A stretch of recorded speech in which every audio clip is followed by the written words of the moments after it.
नमस्कार, आदाब। Crime petrol city crimes अध्याय के आज के एपिसोड में आप सबका स्वागत है।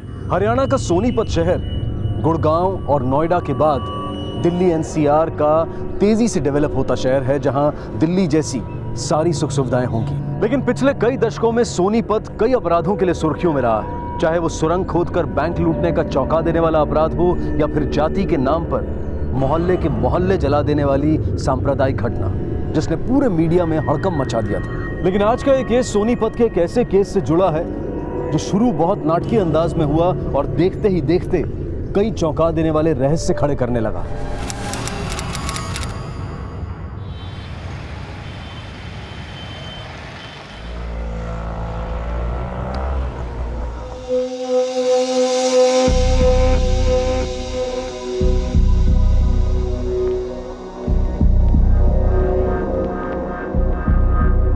खेड़ा साहब।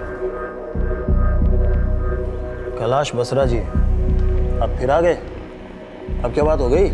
खेड़ा साहब, वो कल्याणपुर मार्केट से हमारी गाड़ी चोरी हो गई और हमें लगता है ये उसी आदमी का काम है जो कई दिनों से हमारा पीछा कर रहा है। खेड़ा साहब, प्लीज हमारी मदद कीजिए। मैं जो कह रहा हूं बिल्कुल सच कह रहा हूं।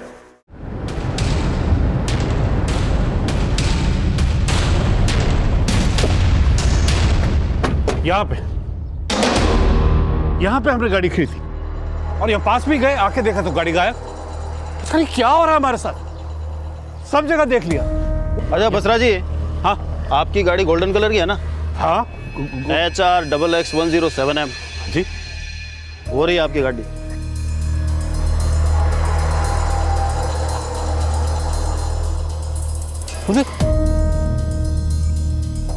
यही गाड़ी है ना आपकी? हाँ गाड़ी तो यही, लेकिन हमने वहां खड़ी की थी, ये यहाँ कमाल करते हो बसरा जी आप, हैं? उम्र के साथ साथ जो है आपकी बैम करने की आदत भी बढ़ गई है। गाड़ी यहाँ खड़ी कर रखी है, ढूंढ रहे हो उसको आप। रोज नई कहानियां बनाते हो आप लोग। अगर आइंदा हमारा वक्त बर्बाद किया ना आपने तो मैं लीगल एक्शन लूंगा आप लोगों के खिलाफ। चलो भाई।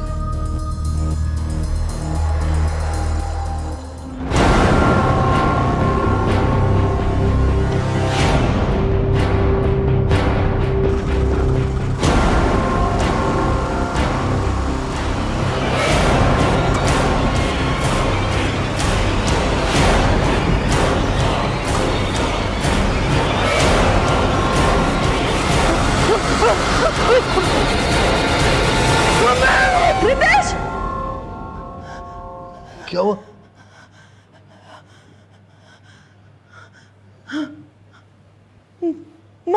मार डाला मेरे बच्चे को।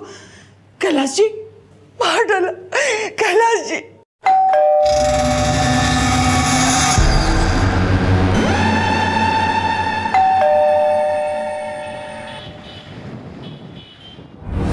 हाँ कैलाश जी, तो बोलिए क्यों मिलना चाहते थे आप मुझसे?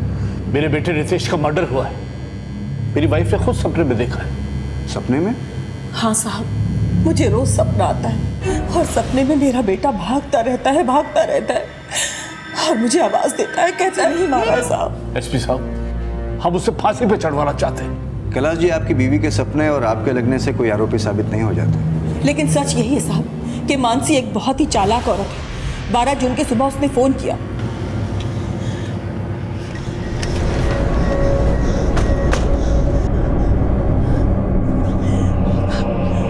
मानसी सबके सामने कहानी तो यही बना ली थी कि रितेश की मौत नेचुरल है, उसे हार्ट अटैक आया था। अगर हार्ट अटैक आया था तो उसने रितेश को किसी डॉक्टर के पास ले जाने की कोशिश नहीं की थी? एसपी साहब, दिखावे के लिए उसने सब कुछ किया था। एम्बुलेंस भी बुलाई थी, लेकिन जब वो रितेश को हॉस्पिटल लेके पहुंचे तो वहां पे उन्होंने उसे डेड डिक्लेयर कर दिया। तो आपने पहले ही पुलिस कंप्लेंट क्यों नहीं की? क्या करते एसपी साहब, हम लोग सदमे में थे। वो मानसी ने रितेश की अंतिम संस्कार की सारी तैयारियां पहले से कर रखी थी। हम लोग सत्ते में बस देखते ही रह गए और रितेश का दाह संस्कार भी हो गया। यानी पोस्टमार्टम की कोई गुंजाइश ही नहीं बची। तो कैसे साबित होगा कि मर्डर हुआ था या हार्ट अटैक आया था? कोई सबूत है आपके पास कि मानसी ने ही रितेश का मर्डर किया था? हाँ सर, उसे रितेश की मौत का कोई दुख ही नहीं। उसके मरने के बाद वो बिल्कुल नॉर्मल हो गई। और रितेश का मर्डर करके मानसी का मकसद उसका बिजनेस और उसकी प्रॉपर्टी पे कब्जा करना था। अब वो रितेश की company Basra Tiles and Marbles के डायरेक्टर भी बन गई। और हाँ सर, उसका रितेश की मौत के पहले से अफेयर भी चल रहा था। अफेयर? हाँ सर, मानसी एक कैरेक्टरलेस औरत है। उसकी हरकतों के बारे में मेरे बेटे ने खुद अपनी मौत से 6 महीने पहले हमें बताया था। बता तो सही, चोट कैसे लगी? उस औरत ने मुझे इतना बड़ा धोखा दिया है जिसे बताने में मुझे शर्म महसूस हो रही है। धोखा दिया? साफ साफ बोलना, क्या बात है? हुआ क्या है? पापा, उसका अफेयर चल रहा है। सानिया और मोंटी की खातिर मैं उसे सुधरने का मौका दे रहा हूं, लेकिन वो है कि जब अफेयर नहीं है तो मिलने क्यों जाती उससे? मैं कुछ भी करूं, तुमको उससे क्या? देखो अभी तुम्हारा बहुत हो गया। हाँ, इधर मेरे से बात, इधर बात करो मुझसे, जवाब दो। ये सब दोबारा मेरे अफेयर की बात की ना तो मैं सुसाइड कर लूंगी। और हाँ, मरूंगी नहीं, होश में आते बोलूंगी कि तुम्हारी वजह से मैंने सुसाइड किया, तुमने मुझे मजबूर किया था। आप इतना कुछ जानते थे, फिर भी आपने रितेश की मौत के बाद कोई एक्शन नहीं लिया। यही तो गलती की सर। उस औरत के नाटक ने हमें ये सोचने पे मजबूर कर दिया कि रितेश का शक उसकी गलतफहमी है, लेकिन हम लोग गलत थे। रितेश का शक एकदम सही था और हमने उस औरत से इनडायरेक्टली पूछने की कोशिश भी की। बहू जी पापा। मुझे तुमसे एक बात पूछनी थी। हाँ जी पूछिए। बेटा, ये रितेश को अचानक हार्ट अटैक आया, एक्चुअली वो कुछ मेडिसिन लेते थे। कैसी मेडिसिन? शायद हार्ट प्रॉब्लम से रिलेटेड मेडिसिन लेते थे। हम लोग सोनीपत के हर क्लिनिक में गए, लेकिन कहीं से पता नहीं चला कि रितेश किसी डॉक्टर से कंसल्ट कर रहा है। और 2 महीने पहले हम लोग सोनीपत पुलिस स्टेशन में भी गए। वहां पे इंस्पेक्टर खेड़ा को हमने सब कुछ बताया, लेकिन वो बोले कि देखिए, आपके लड़के का अंतिम संस्कार हो चुका है, इसलिए अब हम कुछ नहीं कर सकते। लेकिन हमने हार नहीं मानी एसपी साहब। मानसी के खिलाफ सबूत और गवाह इकट्ठे करने के लिए हम सोनीपत के हर मेडिकल स्टोर में गए, ये पता लगाने कि रितेश उनसे हार्ट की बीमारी की कोई दवाई लेता था क्या। तभी हमें लगा कि कोई हमारा पीछा कर रहा है।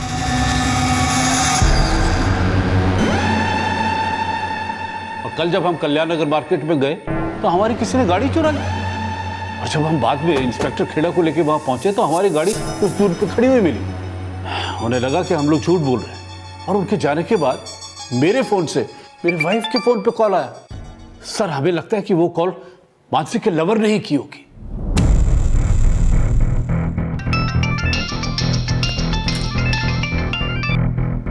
हेलो। मानसी बसरा बोल रही हैं? हाँ जी बोल रही हूँ। आप कौन? एसपी धर्म यादव, आपसे मिलना है।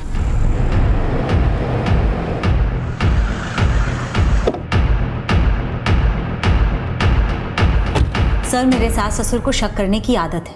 हाथ धोकर पीछे पड़ गए हैं वो मेरे। तंग आ गई हूँ मैं ये रोज रोज के ड्रामे से। सर आप एक काम कीजिए, मुझे अरेस्ट कीजिए और जेल में डाल दीजिए। देखिए, अगर हमें ऐसा करना होता तो हम आपको बोलने का मौका ही नहीं देते। रितेश को दिल की बीमारी थी या उसका हार्ट अटैक एक प्लान्ड मर्डर था? ऐसा कुछ नहीं था सर। सच तो ये है कि मेरे सास ससुर को मैं कभी पसंद ही नहीं थी। पिछले 20 सालों से मैं उनकी नफरत झेल रही हूँ। रितेश मुझसे प्यार करते थे, एक ऐसी लड़की से जिसको मेरे सास ससुर कभी भी अपने घर की बहू नहीं बनाना चाहते थे। उनका बस चलता तो वो उसी दिन मुझे फांसी चढ़ाते थे, जिस दिन रितेश ने उनकी मर्जी के खिलाफ जाके मुझसे शादी की थी। मैं और रितेश दिल्ली के सेम कॉलेज में पढ़ते थे। मैंने मिस दिल्ली कंपटीशन जीता था and Ritesh was very happy. मुझे आज भी याद है जब रितेश ने मुझे पहली बार कहा था, So Miss Delhi, will you marry me? लेकिन रितेश, तुम्हारे मॉम डैड मानेंगे? You don't worry about it. मैं उन्हें मना लूंगा।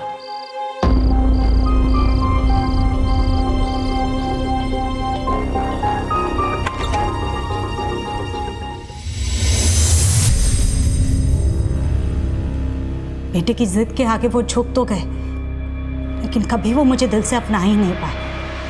मेरी कास्ट अलग थी, मेरा ब्यूटी क्वीन होना उन्हें बिल्कुल पसंद नहीं था। वो कभी मेरे पहनावे को लेके टोकते तो कभी मेरी सोच को। मैंने अपने सपने, अपने एम्बिशंस को भी छोड़ दिया था उनकी खुशी के लिए, लेकिन फिर भी वो मुझे दिल से अपना नहीं पाए। यहाँ तक कि मुझे और रितेश को अलग करने के लिए उन्होंने हमारे बीच मिसअंडरस्टैंडिंग क्रिएट करने की कोशिश की, लेकिन रितेश ने हमेशा मुझे सपोर्ट किया। और शादी के कुछ टाइम बाद ही उन्होंने मुझे अपने टाइल्स बिजनेस में भी इन्वॉल्व कर लिया। हम दोनों ने मिलकर हमारा बिजनेस खड़ा किया। जल्द ही मार्केट में हमारी कंपनी की अच्छी गुडविल बन गई। मैं Basra Tiles and Marbles company की बोर्ड मेंबर बन गई थी। ये बात भी मेरे सास ससुर को पसंद नहीं आई और एक दिन वो हमसे नाराज होकर घर छोड़कर गन्नौर जाके रहने लगे। वो मुझे तो क्या, रितेश को भी कभी समझ नहीं पाए। मोंटी और सानिया के होने के बाद भी वो हमारे साथ आके नहीं रहे। और अब रितेश। लेकिन रितेश की मौत से 6 महीने पहले रितेश ने उन्हें बताया था कि आपका किसी से अफेयर था। मानसी एक कैरेक्टरलेस औरत है। उसकी हरकतों के बारे में मेरे बेटे ने खुद अपनी मौत से 6 महीने पहले हमें बताया था। और इस बात को लेकर आप दोनों के बीच में झगड़ा भी हुआ। आपने रितेश को सुसाइड करने की धमकी दी थी, ब्लैकमेल किया था और एक फोटो फ्रेम से रितेश के सर पे वार भी किया। सर ऐसा कुछ नहीं हुआ था, मेरा कोई अफेयर नहीं है। सर हमारी बिजनेस को लेकर के एक मामूली सी आर्ग्यूमेंट हुई थी और उसी में रितेश को चोट लग गई थी। रितेश मुझसे बात तो करो, अगर डील मैंने कर ली तो प्रॉब्लम क्या हो गई? डील कर ली, मुझसे पूछा भी नहीं, मुझे बताया भी नहीं। अरे बाबा मैंने तुम्हें कॉल किया था लेकिन तुम्हारा नंबर स्विच ऑफ आ रहा था। स्विच ऑफ आ रहा था तो तुम दोबारा कॉल कर सकती थी। अरे मैंने तुम्हें अरे बॉस कौन है? सर मेरे सास ससुर ये सब मनगढ़ंत कहानी बनाकर, बात का बतंगड़ बनाकर आपको बता रहे हैं। और आपके सास ससुर बोल रहे हैं कि आपको रितेश की मौत का जरा भी दुख नहीं है। रितेश की मौत के बाद उसका जमीन, जायदाद, बिजनेस सब आपने हथिया लिया और आप उसके बिजनेस को बहुत खुशी खुशी संभाल रही है। सर मेरा दुख मैं जानती हूँ। मेरे बच्चों के फ्यूचर के लिए अपना दुख भूलकर मैं काम में बिजी हो गई हूँ। इसका मतलब ये नहीं है कि मुझे रितेश की मौत से फर्क नहीं पड़ा है। पर रितेश के पेरेंट्स का कहना है कि आपने 12 जून की सुबह रितेश का मर्डर किया था। सर 12 जून की सुबह तो मैं सो रही थी और अचानक से लैंप गिरने की आवाज से मैं उठी। रितेश, रितेश, रितेश क्या हो रहा है आपको? रितेश, रितेश, सानिया! सर रितेश को हार्ट अटैक ही आया था। हार्ट अटैक आया था या हार्ट अटैक दिया गया था? दिया गया था मतलब? सच क्या है शायद आप अच्छी तरह जानती हैं और अब ये सच आपके सास ससुर भी अच्छी तरह जान चुके हैं। सर हमें लगता है कि वो कॉल मानसी के लवर ने ही की होगी और उसके साथ मिलकर ही उसने हमारे बेटे को मारा होगा। और ये राज हमें कल रात ही पता चल गया। कल रात? ऐसा क्या पता चल गया आपको? सर कल रात एक मेडिकल स्टोर का मालिक मनोज हमसे हमारे घर मिलने आया था। उस मेडिकल स्टोर वाले ने उन्हें बताया कि आप किसी आदमी के साथ उसके मेडिकल स्टोर पर गई थी वो स्टेरॉइड लेने के लिए, जिसके ओवरडोज से किसी को भी हार्ट अटैक आ सकता है। नहीं सर ये सब झूठ है। मेरे सास ससुर मुझे फंसाने के हथकंडे अपना रहे हैं और उन्होंने ही उस मेडिकल स्टोर वाले को झूठ बोलने के पैसे दिए होंगे। वो मुझे जेल भेजकर रितेश की प्रॉपर्टी और बिजनेस पर कब्जा करना चाहते हैं और उन्होंने अपनी नीयत मुझे पहले ही दिखा दी थी। मानसी? जी पापा। बेटा रितेश ने अपना बिजनेस शुरू करने के लिए मुझसे 50 लाख रुपए उधार लिया था। अब वो तो रहा नहीं, सोच रहा हूँ बिजनेस मैं टेक ओवर कर लूँ। जब मोटी 18 साल लेकिन पापा उन्होंने तो कभी मुझसे ऐसा नहीं कहा कि उन्होंने आपसे कुछ पैसे लिए हैं। तो मैं क्या झूठ बोल रहा हूँ? नहीं पापा मेरा कहने का वो मतलब नहीं था। मैं बिजनेस संभाल रही हूँ और आपको इनके बिजनेस की कोई तुम क्या संभाल रही हो मुझे अच्छी तरह पता है। तुम अपने बच्चों को संभालो, बिजनेस मैं देखूंगा।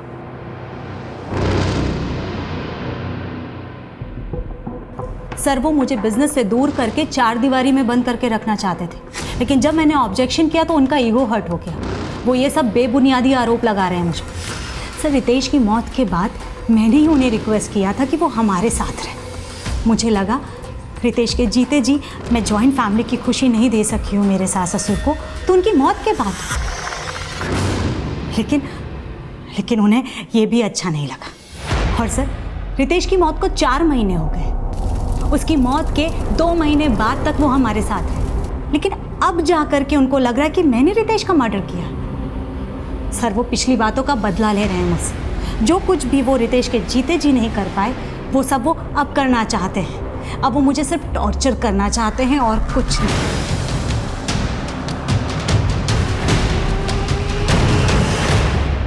बहुत चालाक औरत है, कहीं ऐसा ना हो कि हमारे खिलाफ पुलिस को भड़का दे। कुछ नहीं कर सकती वो।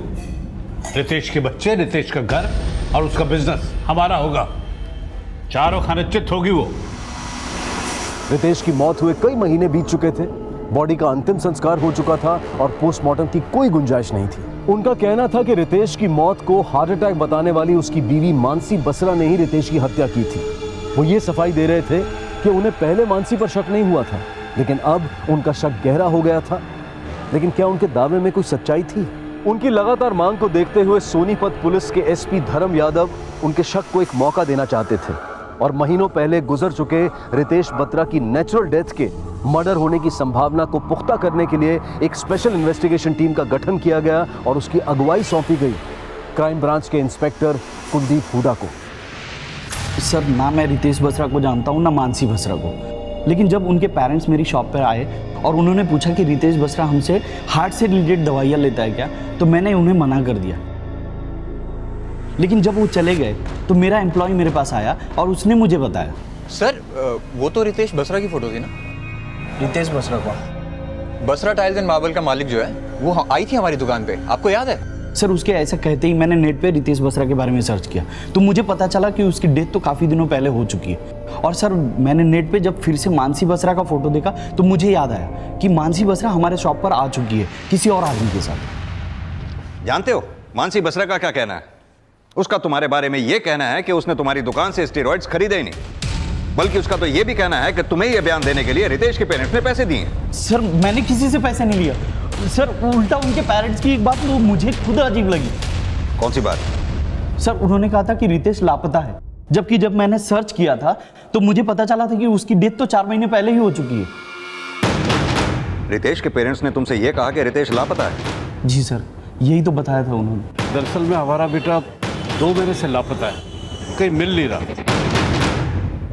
रितेश के माता पिता ने पुलिस से कहा था कि रितेश को हार्ट अटैक नहीं आया था, बल्कि उसकी बीवी मानसी ने ही उसका मर्डर किया था। लेकिन उस मेडिकल स्टोर वाले को वो ये क्यों बोल रहे थे कि रितेश लापता है?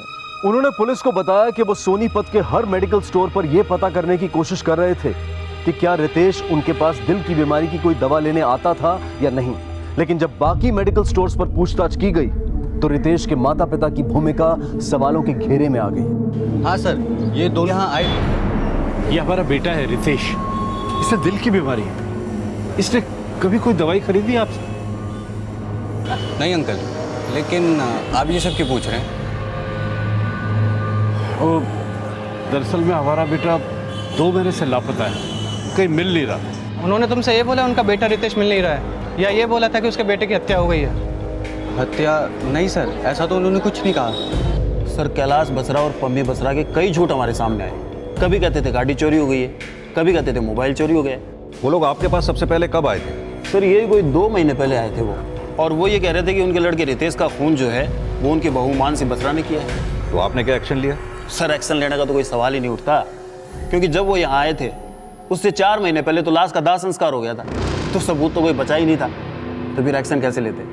और सर, एक दिन यहाँ आके कहने लगे कि उनकी बहू मानसी अपने लवर से उन्हें मरवाना चाहती है। लेकिन जब हमने मानसी का बैकग्राउंड चेक किया तो हमने पाया कि उसका तो कोई अफेयर था ही नहीं। क्या सर, आप भी इंस्पेक्टर खेड़ा की तरह हमें झूठा बोल रहे हैं? लगता है आप भी मानसी की बातों में आ गए। मानसी तो क्या, हम आपकी बात का भी तब तक विश्वास नहीं करेंगे जब तक कोई सबूत हाथ नहीं लग जाता। कैलाश जी, एक बात बताइए, आप केमिस्ट शॉप्स पे जा जाके ये क्यों कह रहे थे कि रितेश लापता है, जबकि रितेश की मौत 12 जून को हो चुकी थी? रितेश खुद की मौत नहीं मरा है, मर्डर हुआ था उसका, और हम हर केमिस्ट की दुकान पे जा जाके ये पूछ रहे थे कि रितेश उनकी दुकान से दिल की बीमारी की कोई दवाई खरीदता था या नहीं। अगर हम उन्हें बताते कि वो मर चुका है, उसका मर्डर हो चुका है, तो वो लोग डर जाते और सच नहीं बताते। लेकिन वो मनोज केमिस्ट, उसने तो बताया ना, मानसी उसकी दुकान पे स्टेरॉइड खरीदने आई थी। लेकिन उसी केमिस्ट का ये कहना है कि उसने मानसी को कोई स्टेरॉइड्स नहीं बेची। तो क्या हुआ, उसने किसी और दुकान से खरीदी होगी? हाँ साहब, और उसने वही दवा देकर के मेरे बेटे को हार्ट अटैक कराया। आप लोग इतने यकीन के साथ कैसे कह सकते हैं? रितेश की जब मौत हुई आप दोनों गन्नौर में थे। रितेश का मर्डर हुआ है या नहीं है इस बात का ना तो कोई सबूत है और ना ही कोई गवाह। सबूत है इंस्पेक्टर साहब, रितेश के बच्चे, वो लोग जानते हैं कि उनकी मां ने ही उनके पापा का मर्डर किया है। रितेश के बच्चे? क्या कहा रितेश के बच्चों ने आपसे? रितेश की मौत के बाद दोनों एकदम मुरझा गए इंस्पेक्टर साहब। मोटी तो बच्चा है, लेकिन सानिया इस रात को जानती है, और यही कारण है कि मानसी सानिया को विदेश भेजने की कोशिश कर रही है। सानिया, क्या सोच रही हो? तुम्हें पता है ना तुम्हें अब्रॉड जाना है पढ़ने के लिए, तो ये फिजूल की बातों से अपना ध्यान हटाकर अपनी पढ़ाई पर कंसंट्रेट करो, ओके? सानिया बेटा, तुम्हारे पापा मुझसे हमेशा कहा करते थे कि तुम पढ़ाई में बहुत अच्छी हो, लेकिन उन्होंने ये कभी नहीं बताया कि तुम अब्रॉड जाके पढ़ना चाहती हो। पापा मुझे कभी दूर नहीं भेजना चाहते थे, लेकिन वो तो खुद ही हमसे दूर चले गए। तुम्हारे पापा हमसे दूर नहीं गए बेटा, बल्कि उन्हें हम सबकी जिंदगी से दूर भेज दिया गया। तुम्हारे पापा को हार्ट अटैक नहीं आया था ना? नहीं, उन्हें हार्ट अटैक ही आया था। बताओ बेटा, 12 जून की सुबह क्या हुआ था? तुम्हारी मम्मी ने तुम्हारे पापा का मर्डर किया था ना? बताओ। दादाजी ऐसा कुछ नहीं है, प्लीज मुझे ऐसे जाने दीजिए। सानिया से हमने कई बार बात करने की कोशिश की, लेकिन उस दिन के बाद से उसने हमसे बात करना ही बंद कर दिया। शायद वो असलियत जानती है साथ, इसीलिए मानसी ने उससे हमसे बात करने के लिए मना कर रखा है। मैंने कभी सानिया को उसके दादा दादी से बात करने के लिए मना नहीं किया, बल्कि मेरे सास ससुर की सोच घटिया है। आप ही बताइए, अगर किसी बच्चे के सामने उसकी माँ के कैरेक्टर पर सवाल उठाए जाएंगे तो क्या वो उस टॉपिक पर बात करना पसंद करेगा? मेरे बच्चे अभी तक अपने पापा की मौत के सदमे से उभरे भी नहीं, और वो उन्हें मेरे खिलाफ जबरदस्ती भड़का रहे हैं। उनकी सोच इतनी घटिया है कि वो मेरी बेटी से सवाल कर रहे हैं कि मेरा अफेयर किसके साथ है। सानिया बेटा, तू जो कुछ भी जानती है ना, सब सच सच बता दे।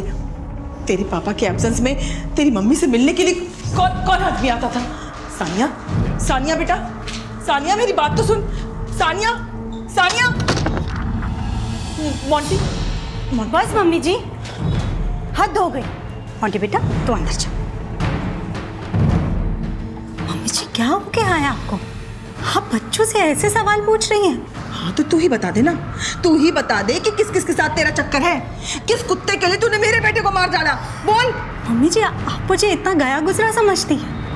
रितेश की प्रॉपर्टी के लालच में आप... लालची तो तू है और हत्यारन भी। हमारे बेटे को मार डाला। मैं तुझे छोड़ूंगा नहीं, फांसी पर चढ़वा के रहूंगा।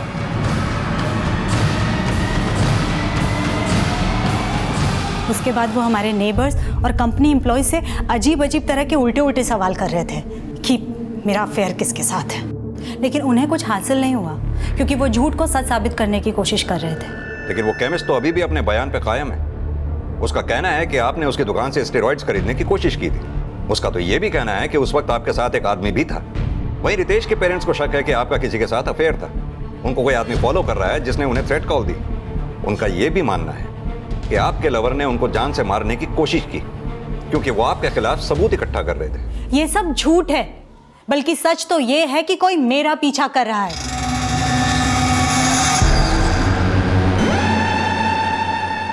सर उल्टा मुझे ये लगता है कि मेरे पीछे मेरे सास ससुर ने किसी को लगा रखा है, और अब वो ये कहानी बना रहे हैं कि मैं उन्हें मरवाना चाहती हूँ। ये केमिस्ट भी उनकी गंदी साजिश का हिस्सा है। और केमिस्ट का ये कहना कि आपके साथ उस समय कोई आदमी भी था? सर ये सब कुछ मेरे सास ससुर की रची हुई मनगढ़ंत कहानी है। वो सिर्फ ये साबित करना चाहते कि मेरा किसी के साथ अफेयर है और मैंने उसके साथ मिलकर अपने पति का मर्डर किया है। लेकिन इस बात में कितनी सच्चाई है कि रितेश एक हार्ट पेशेंट था? क्योंकि हमें ऐसे किसी डॉक्टर का पता नहीं चला जिससे रितेश कंसल्ट कर रहा था, और आपके मुताबिक रितेश हार्ट डिसीज की दवाइयां ले रहा था। हाँ सर, रितेश हार्ट से रिलेटेड प्रॉब्लम की दवाइयां ले रहे थे, लेकिन ये स्टेरॉइड का रितेश के हार्ट अटैक से क्या कनेक्शन है? और सर मैं तो उस वक्त सो रही थी जब रितेश को हार्ट अटैक आया। रितेश, रितेश, रितेश क्या हो रहा है आपको? रितेश, सानिया, सानिया, सानिया, सानिया जल्दी आ, तेरे पापा को कुछ हो गया। सानिया, रितेश, रितेश, रितेश, रितेश क्या हो रहा है आपको? सानिया, सानिया, सानिया जा करके रस्तों की अंकल और मेरे अंकल को बुला कर जल्दी चल सानिया, जल्दी। फिर मैंने एम्बुलेंस बुलाने के लिए फोन किया। अंकल देखिए। क्या हुआ बेटा? बलवीर भाई साहब देखिए ना, रितेश को क्या हो गया, कुछ बोल नहीं रहे। जल्दी ले चलिए रितेश, संभाल रितेश। लेकिन हॉस्पिटल ले जाते ही उन्हें डेथ डिक्लेयर कर दिया गया। क्या वक्त रहा होगा जब रितेश को हार्ट अटैक आया? लगभग 6:30 बजे होंगे और 7:30 बजे तक मैंने लॉस को इन्फॉर्म कर दिया था। वो लोग यहाँ आए, फिर हमने साथ में मिलकर उनका अंतिम संस्कार किया। सर, अगर उन्हें शक था तो उन्होंने तब क्यों कुछ नहीं कहा? अब वो ये सब क्यों कर रहे हैं? आपकी बेटी सान्या कहाँ है? हमें उससे भी बात करनी है।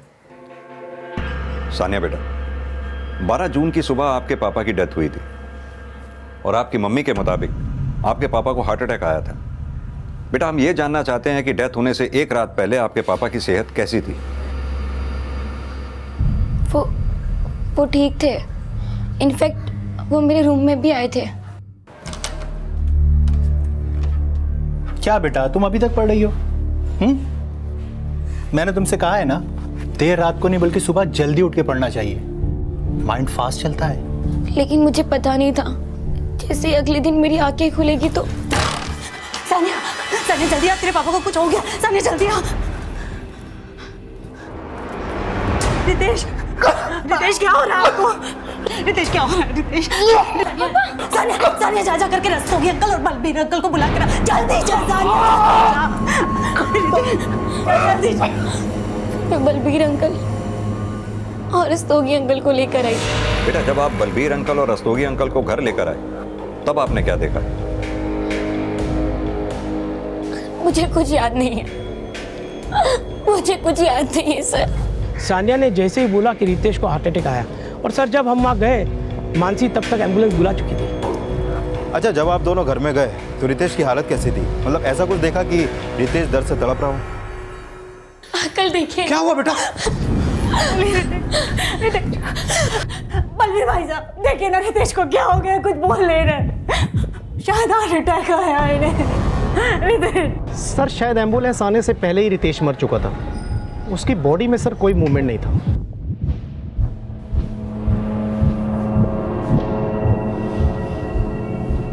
रितेश जब बाथरूम से निकला तो उसकी छाती में दर्द हो रहा था। दर्द से लड़खड़ाते हुए वो यहां पहुंचा और खुद को संभालते हुए उसके हाथ से ये लैंप गिरा और आप लैंप गिरने की आवाज से उठी। Yes sir. आपके बेटे का कमरा कौन सा? सर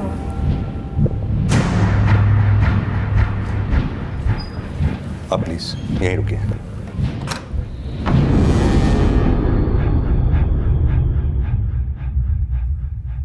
मोंटी बेटा,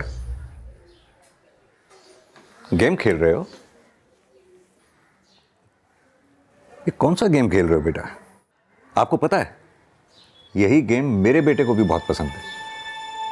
आपको अगर बुरा ना लगे तो मैं ये गेम अपने फोन में ट्रांसफर कर लूं? थैंक यू बेटा। इसमें तो बहुत अच्छी पिक्चर्स हैं आपकी। और ये क्या, आप अपने पापा के साथ रेसलिंग करते थे? Yes uncle.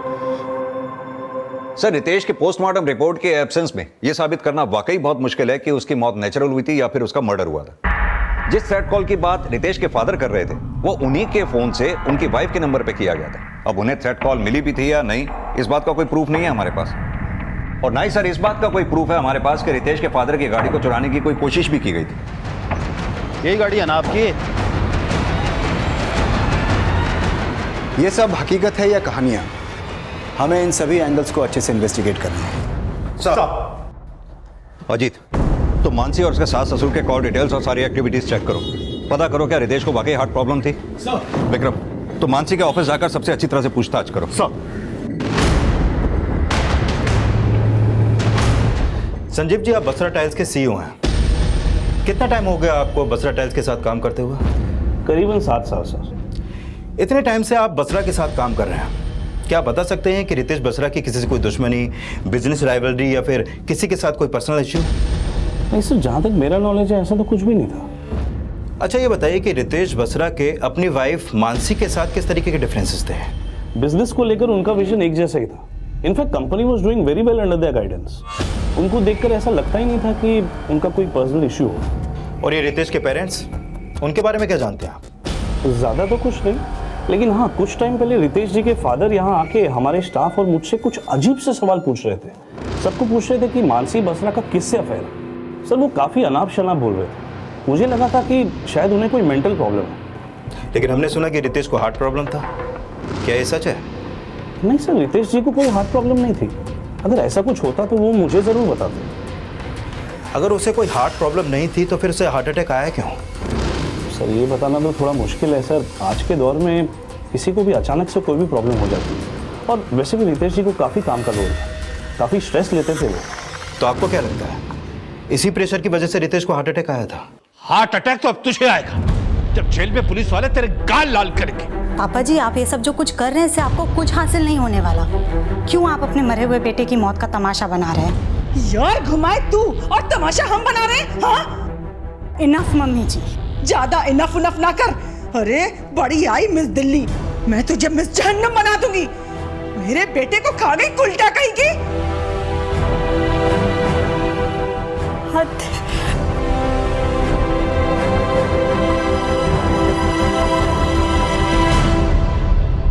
सर मैंने मानसी के कॉल रिकॉर्ड चेक किए, लेकिन ऐसा कोई लीड नहीं मिला जिससे पता चले कि उसका कोई लवर भी है। मैंने उसकी एक्टिविटीज भी चेक की। वो रोज सुबह 8 बजे अपने घर से जिम जाने के लिए निकलती है।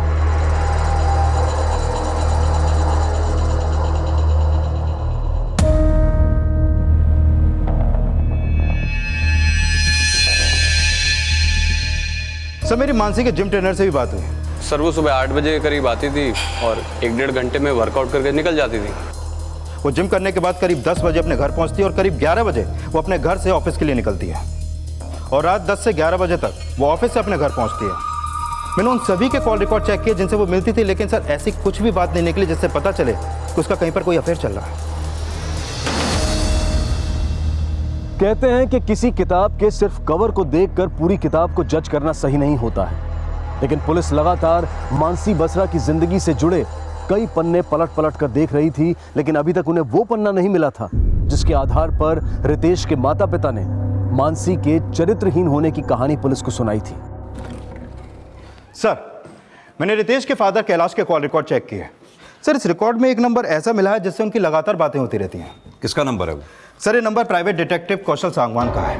Private detective? हाँ सर।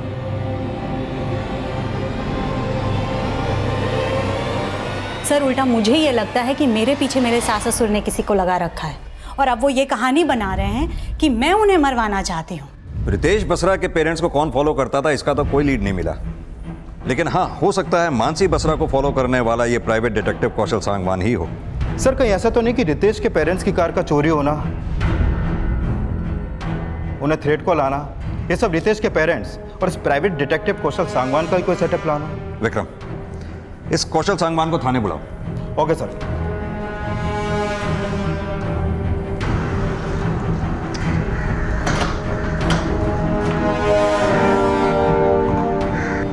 सर कैलाश बसरा जी ने मुझे हायर किया था ताकि मैं उनके बेटे रितेश बसरा के मर्डर के एविडेंस कलेक्ट कर सकूं, क्योंकि सर बिना एविडेंस के तो आप लोग भी कोई एक्शन नहीं ले रहे थे। तो फिर आपने क्या एक्शन लिया मिस्टर कौशल सांगवान? सर मैं ये पता लगाने की कोशिश कर रहा था कि मानसी बसरा का किसी से अफेयर। तो तुम मानसी बसरा को लगातार फॉलो कर रहे थे? जी सर।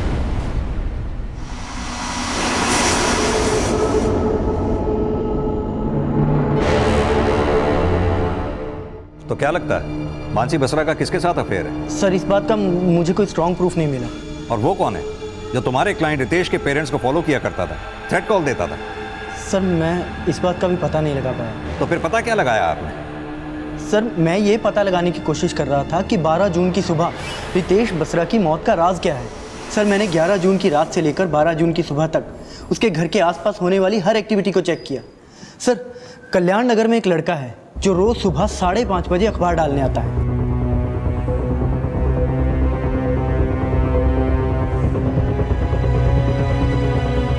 सर अगली सुबह जब मैंने उस लड़के को रोककर उससे पूछताछ की तो उसने मुझे यह बताया कि उसने 12 जून की सुबह वहां एक छोटी सफ़ेद गाड़ी को खड़े देखा था।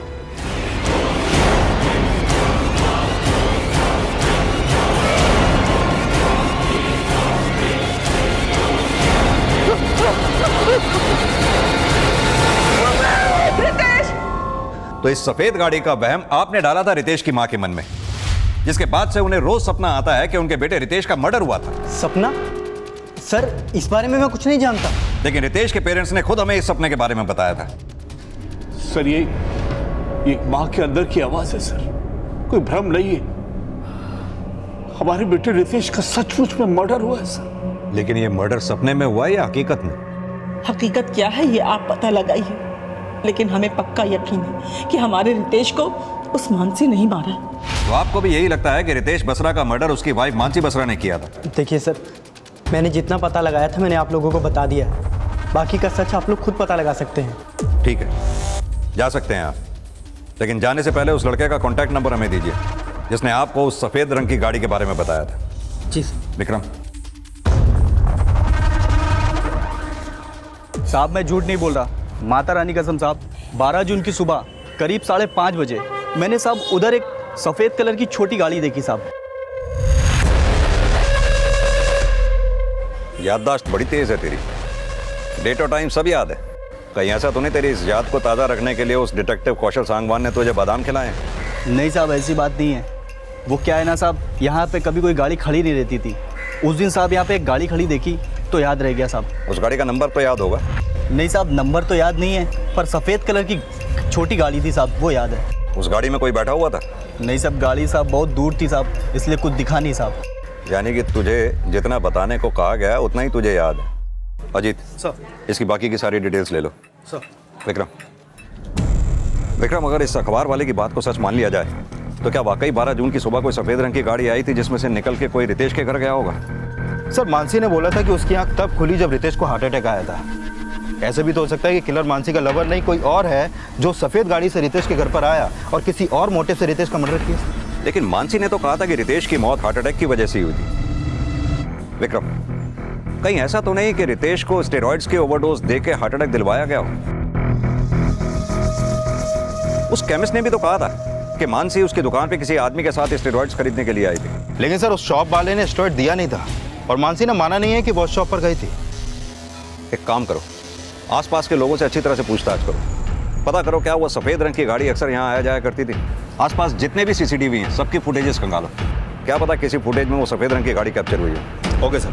क्या वाकई मानसी ने स्टेरॉइड्स खरीदने की कोशिश की थी, या फिर उस मेडिकल स्टोर ओनर का बयान रितेश के माता पिता और उनके प्राइवेट डिटेक्टिव कौशल सांगवान की कोई साजिश थी? रितेश के माता पिता को जो कॉल किया गया था, क्या वो सच्चा था या फिर साजिश?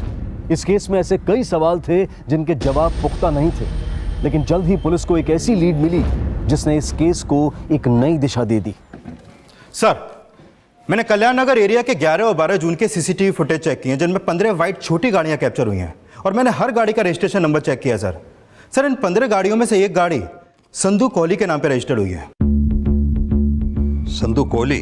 हाँ सर, वही लोकल गुंडा जिसके खिलाफ पहले भी कई शिकायतें दर्ज हुई हैं और अभी इसका फोन भी बंद है।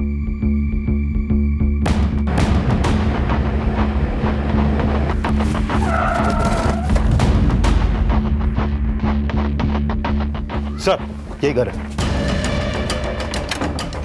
अजीत सर, ताला तोड़ो, पूरे घर की अच्छी तरह से तलाशी लो।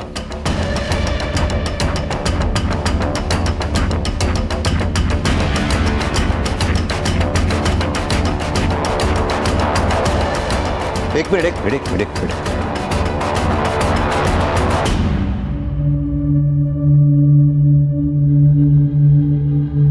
विक्रम, ये तो वही कड़ा है जो रितेश की कलाई में था। और देखो,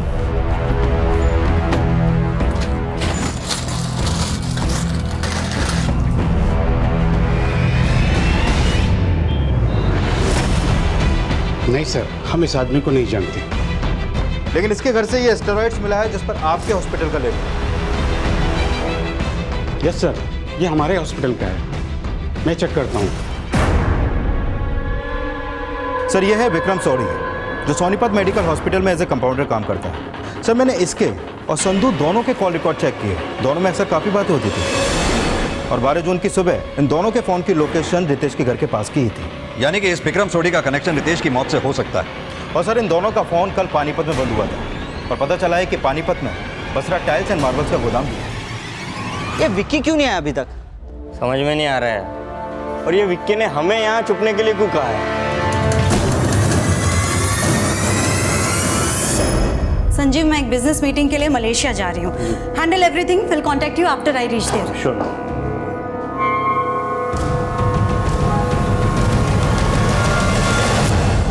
हाँ तो मानसी जी, तुम्हारे जिम ट्रेनर से ही मिलके आ रहा हूं मैं। मानसी जी, अब सारी कहानी मैं ही सुनाऊंगा या तुम भी कुछ बोलोगी?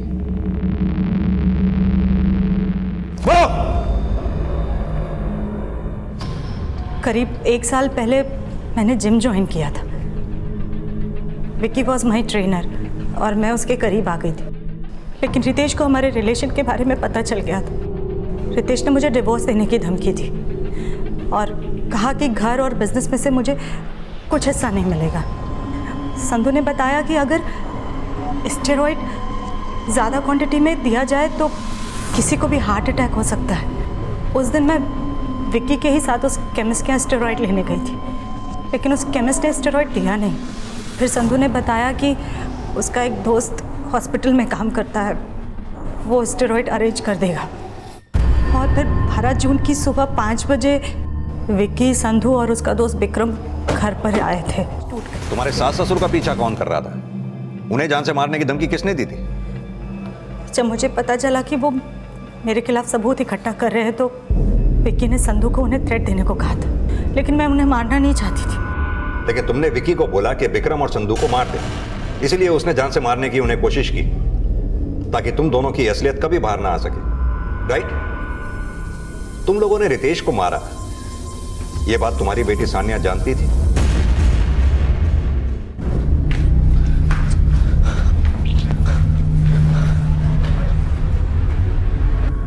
पापा,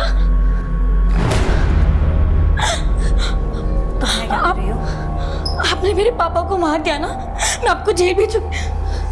तुम मुझे जेल भिजवाओगी तो तुम्हारा अब्रॉड जाने का सपना कैसे पूरा होगा? खबरदार, अगर कभी भी किसी के भी आगे ये बात बताई तो। और अब जा करके बलबीर अंकल और रस्तोगी अंकल को बुलाओ और हाँ, उनसे कहना कि पापा को कुछ हुआ है, ठीक है? जाओ, जल्दी जाओ।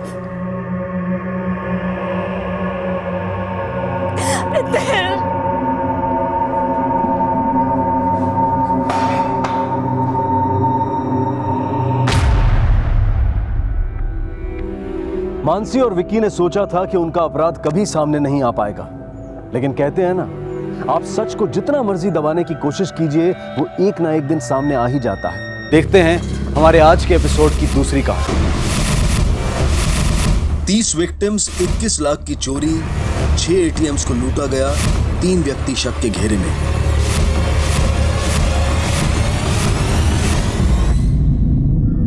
नमस्कार, आदाब। क्राइम पेट्रोल सिटी क्राइम्स अध्याय के आज के एपिसोड में आप सबका स्वागत है। अक्सर बड़े शहरों का तेजी से भागता जीवन कम और संघर्ष ज्यादा प्रतीत होता है। क्लेश और कलह से भरी ये जिंदगी मानो एक तनख्वाह से अगली तनख्वाह तक का एक सफर बनकर रह गई। एक वक्त था जब हमसे हमारे खर्चे थे, लेकिन आज हमारे खर्चों से हम। नतीजा, अचानक आया कोई नया खर्चा, पैसों का चोरी हो जाना या खो जाना एक एक पाई पर टिकी हमारी जिंदगी को हिलाकर रख देता है। आधुनिक जीवन ने हमें कई सारी सुविधाएं दे रखी हैं, लेकिन अगर सावधानी न बरती जाए तो यही सुविधाएं तनाव का कारण भी बन सकती हैं।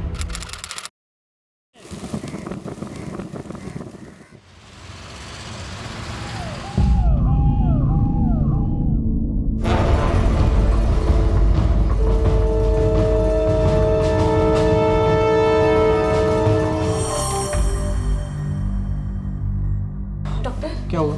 अभी के लिए थिंग्स आर अंडर कंट्रोल, पर जितनी जल्दी हो सके ऑपरेट करना होगा। हाँ मैम, ऑपरेट कर दीजिए। ओके, आप डिपॉजिट पे कर दो, हम इमीडिएटली ऑपरेशन शुरू कर देंगे। कितना करना पड़ेगा? अभी के लिए एडवांस 50,000 डिपॉजिट करा दीजिए। 50,000? एवढे पैसे कुठून आले? तू काळजी नको, मी करतो काहीतरी, और कुछ भी लगा तो मुझे फोन कर, ठीक है? चिंता मत कर, मैं करता हूँ, काळजी नको, मी आलो। संभाळ।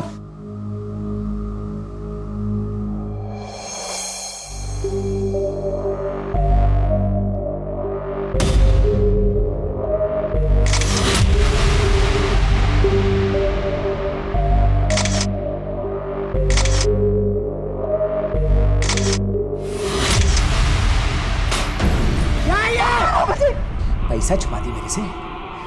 पैसा अम्मी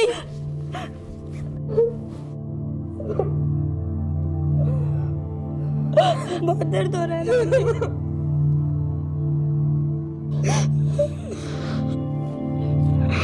चुप कर, जल्दी कर, अम्मी की मदद कर, चल बाकी के पैसे इकट्ठे करने में।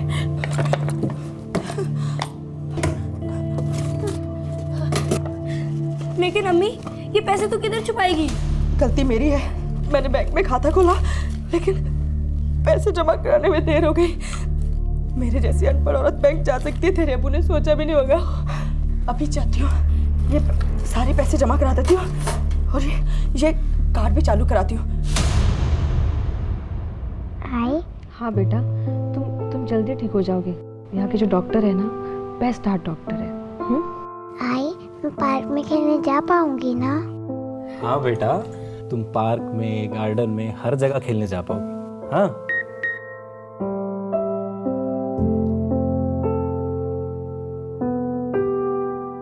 आरती, पैसे डिपॉजिट हो गए।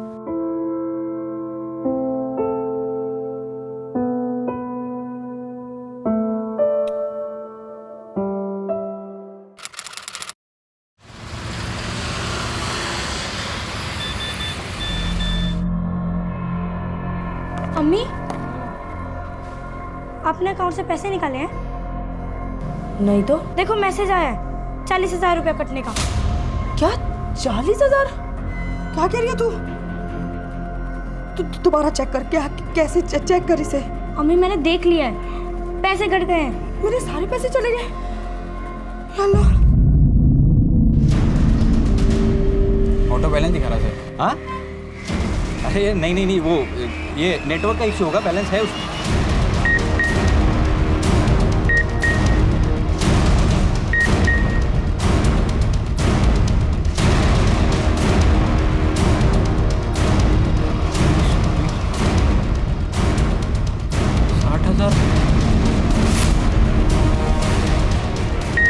अरे वो पैसे कट गए मेरे।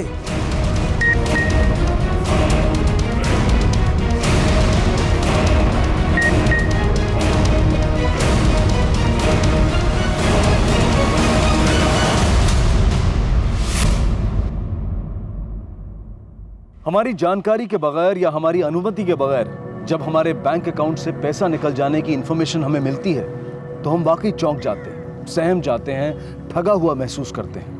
और ऐसा सभी के साथ होता है, चाहे वो कोई गरीब हो और चाहे कितना भी अमीर क्यों ना हो। लेकिन बदकिस्मती से यहाँ ये इंफॉर्मेशन मिल रही थी दो ऐसे लोगों को जो खुद अपनी परेशानियों से घिरे हुए थे, किसी तरह से अपने परिवार की खातिर जूझ रहे थे। लेकिन अब उनकी वो परेशानियां बढ़ने वाली थी। उनके साथ हो रहे कुटिल खिलवाड़ की उन्हें कोई खबर नहीं थी। लेकिन खाता पूरा खाली है सर। वो तो मुझे सिस्टम में दिख रहा है, लेकिन इसमें हमारा कोई फॉल्ट नहीं है। आपने किसी को पासवर्ड दिया है क्या? लिफाफा दिया होगा या कार्ड दिया होगा? देखिए, इसमें बैंक कुछ नहीं कर सकते। फिर वही बात, मैं आपको बोल रही हूँ, मैंने किसी को कोई कार्ड नहीं दिया, कोई लिफाफा नहीं दिया, कुछ नहीं बताया किसी को। खाता आपके बैंक में है, आपकी जिम्मेदारी है ये। सर देखिए, आप मेरी बात समझ नहीं रहे। मेरी बच्ची अस्पताल में, वो पैसे मेरे लिए बहुत इंपॉर्टेंट है। ऐसे कैसे कट हो सकते हैं पैसे अकाउंट से? मिस्टर राणे, देखिए, पैसे ऐसे ही नहीं निकलते। सिस्टम चेक किया हमने, सिस्टम का कोई फॉल्ट नहीं है। इसका फॉल्ट है ये। किसी ने निकाले हैं ये पैसे आपके अकाउंट से। क्या? पुलिस का मैटर है ये। अब देखिए, अगर आपको कंप्लेन लिखाना है तो पुलिस में जाइए आप। सर मेरे अकाउंट से पैसे कट गए, पता ही नहीं चला सर। ये देखिए मैसेज भी आया सर, देखिए। चलिए प्लीज सर कंप्लेंट लिखिए सर। हाँ, मैं पूरा दिन मेरे काम पे ही थी और कार्ड भी मेरे पास ही था, तो ऐसे कैसे मेरे अकाउंट से पैसे कट सकते हैं? मेरे साथ भी ऐसे ही हुआ है मैम, मेरे अकाउंट से भी पैसे कटे हैं। आपने किसी को दिया एटीएम कार्ड? किसी को नहीं दिया सर। एटीएम तो मेरे पास है मैम, और मेरे पैसे निकल गए अकाउंट से। मैं क्या करूं मैं? सर मेरे घर पे कमाने वाला कोई नहीं है सर। 60,000 रुपए कट गए सर, इकलौता बेटा।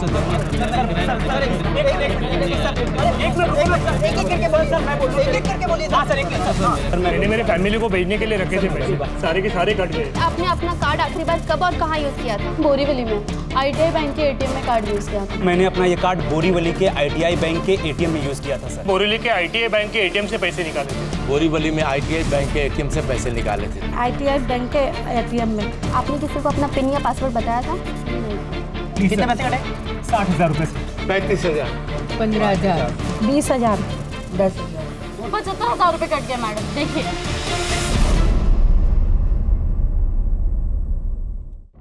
सर अरे सर मुझे घर पे भेजने थे सर 25,000 रुपये। मैं फैमिली के लिए भेजने सर, मेरे माँ बाप। सर मेरे पैसे कट गए सर। कितना कट हुआ है? 60,000 कट गए सर। सर मेरे 20,000 हुए। सर मुझे भी कंप्लेंट लिखानी थी सर। हाँ रुको थोड़ा, इनका होने दो। सर मेरी बच्ची हॉस्पिटल में है सर, प्लीज मेरे पैसे वापस दिला दो सर।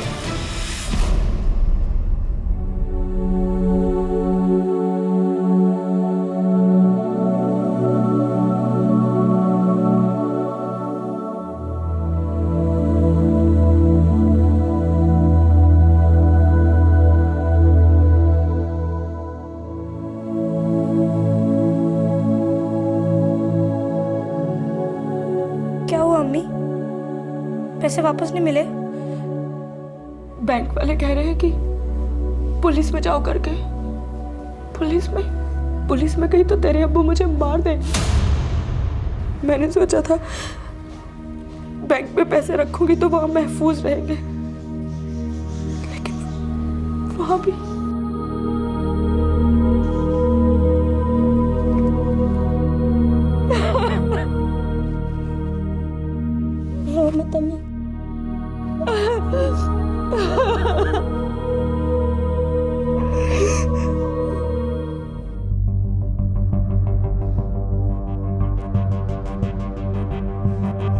दोस्तों से मांग के थक गया था सर मैं, किसी ने मदद नहीं की मेरी। फिर एक दोस्त ने मदद की सर, लेकिन वो भी पैसे चले गए। तुमने अपना कार्ड ATM में आखिरी बार कब और कहाँ यूज किया था? सर कल सुबह बोरीवली के ITI बैंक के ATM से कुछ पैसे निकाले थे मैंने। मेरी बच्ची हार्ट पेशेंट है सर, अगर उसको ऑपरेशन नहीं हुआ तो वो मर जाएगी साहब।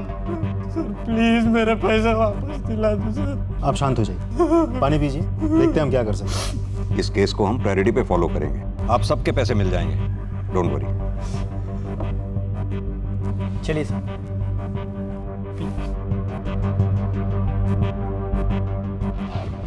सर हैकर वैकर का चक्कर लगता है। देशमुख या फिर कोई बैंक से कनेक्टेड है जो अंदर बैठकर सारी इंफॉर्मेशन बाहर लीक कर रहा है। एक बार मोडस ऑपरेंडी का पता चल जाए तो कल्प्रेट को पकड़ना आसान हो जाएगा। एक काम करो, कुल कितने पैसे गए, किस किस के पैसे गए, किस किस ATM से विड्रॉ हुए, सबकी एक लिस्ट बनाओ। सर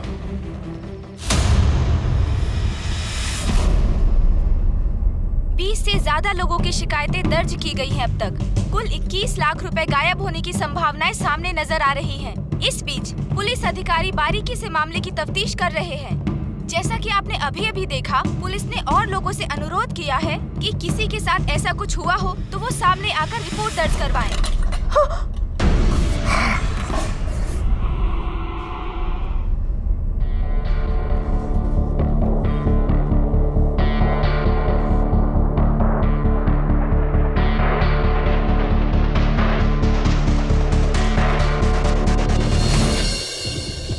ये सभी विटनेस के स्टेटमेंट। सर इसमें एक चीज कॉमन है, सभी विटनेस ने उस दिन बोरीवली का ITI बैंक का ATM यूज किया था। बोरीवली ITI बैंक, जो एक काम करो, देशमुख को बोलो बोरीवली के ITI बैंक के ATM को फौरन चेक करें, क्विक।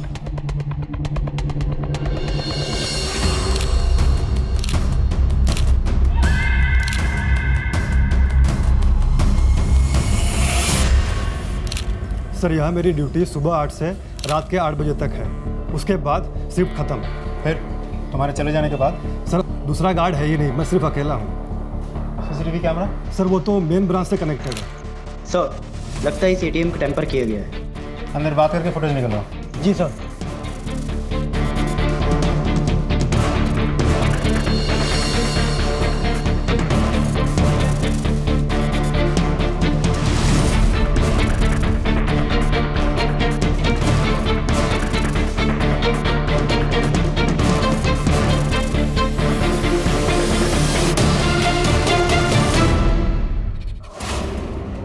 बजे के बाद का क्या? आपने नाइट शिफ्ट में किसी को रखा ही नहीं? सर वो हम लोग कुछ नहीं कर सकते, सब हेड ऑफिस से कंट्रोल होता है। कॉस्ट कटिंग के चक्कर में एक ही गार्ड रखा है। सर। हाँ देशमुख। सर ये देखिए, ये वाला फुटेज है। पहले सुबह 6 बजे, फिर रात 1 बजे।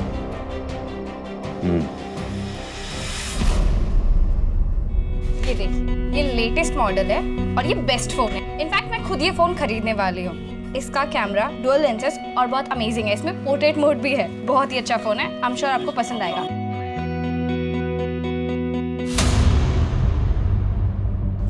सर कोई गैंग है, यही बात तो क्लियर है, लेकिन एग्जैक्ट मोडस ऑपरेंडी क्या है ये तो सीसीटीवी से भी समझ में नहीं आ रहा। देशमुख, मुझे लगता है या तो इन लोगों के पास कोई मशीन है या फिर कोई ऐसा पार्ट जिसे सुबह आकर एटीएम मशीन में फिक्स कर देते हैं, जो उस दिन यूज हुए सभी डेबिट कार्ड, क्रेडिट कार्ड, सबकी डिटेल्स को रीड कर लेता है और रात को मौका पाकर वो मशीन को निकाल के ले जाता है। और फिर उन्हीं कस्टमर्स की इन्फॉर्मेशन यूज करके अलग अलग बैंक से पैसे विड्रॉ करते होंगे। लेकिन एक बात मुझे समझ में नहीं आ रही है सर, इस गैंग को कैसे पता होता है कि मशीन लगाते वक्त या निकालते वक्त कोई उन्हें देख नहीं लेगा, किसी की नज़र नहीं होगी उन पे, या फिर बैंक में बैठ के सीसीटीवी में कोई सब कुछ मॉनिटर नहीं कर रहा होगा। देशमुख, ये भी तो हो सकता है कि बैंक में बैठा कोई एम्प्लॉय उन्हें ये इन्फॉर्मेशन लीक कर रहा हो, या फिर उन लोगों ने रिस्क लिया और वो लकी निकले। एक काम करो, इस ब्रांच में और मेन ब्रांच में जितने भी एम्प्लॉयज़ हैं, सभी एम्प्लॉयज़ को स्कैन करो, उनके एड्रेसेस, कॉल डिटेल्स वगैरह वगैरह। पता करो क्या है, कोई ऐसा एम्प्लॉय है जिसका पिछले दिनों अचानक खर्चा बढ़ा हो, स्पेंडिंग पैटर्न, या फिर कोई ऐसा एम्प्लॉय जिसके हिस्ट्री शीटर या अपराधी किस्म के लोगों से ताल्लुकात हो, खासतौर से ऐसे लोग जो पिछले कुछ दिनों में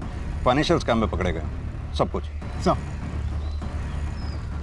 और हाँ, हमें ये काम जल्द से जल्द करना होगा, इससे पहले कि कई और लोगों के पैसे चले जाएं। सर।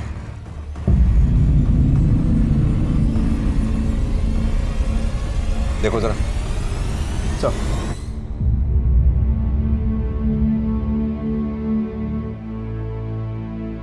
साहब पैसों का कुछ कीजिए, मर मर के पैसे इकट्ठे किए थे साहब। एक और विक्टिम। ये दवाई और लगेगी। और वो पिछली बार लेके आया था, वो तो खत्म हो गई। आपने पैसे डिपॉजिट किए ऑपरेशन के लिए? जल्दी करिए, कंडीशन बहुत खराब है। ऑपरेशन नहीं किया तो प्रॉब्लम हो जाएगी। नहीं, मैं कोशिश कर रहा हूँ। एक फाइनेंशियल एड फैसिलिटी है, हर हॉस्पिटल में होती है, हमारा हॉस्पिटल भी देता है। आप उनसे बात करके देखो ना। जी, थैंक यू। मतलब बेसिकली आपको ऑपरेशन का 30% पैसा जमा करना होगा, बाकी का पैसा आपको हॉस्पिटल लोन में देगा। सर हमारे पास पैसे होते तो हम यहाँ नहीं आते। उतना तो लगेगा ही, उसके बिना नहीं होगा। आप कोशिश तो कीजिए। और हाँ, तब तक आप अपने आईडी प्रूफ, बैंक की स्टेटमेंट और ITRs के पेपर भी जमा करा दीजिए, वो भी साथ में लगेंगे। किसी के उठाए एक कदम से न जाने कितने परिवार और अनगिनत लोगों की जिंदगियां तितर-बितर हो जाती हैं। और दुर्भाग्यवश चोरी करने वाला चोर एक पल के लिए रुककर ये नहीं सोचता है कि उसके इस किए का परिणाम क्या होगा। ये भी नहीं सोचता है कि अगर कोई उसके साथ ऐसा करे तो उसका क्या हाल होगा। कौन थे ये चोर जो अपने फायदे के लिए किसी भी हद तक जाने को तैयार थे, फिर वो चाहे किसी के सपनों की बलि चढ़ाना हो या किसी की जान की।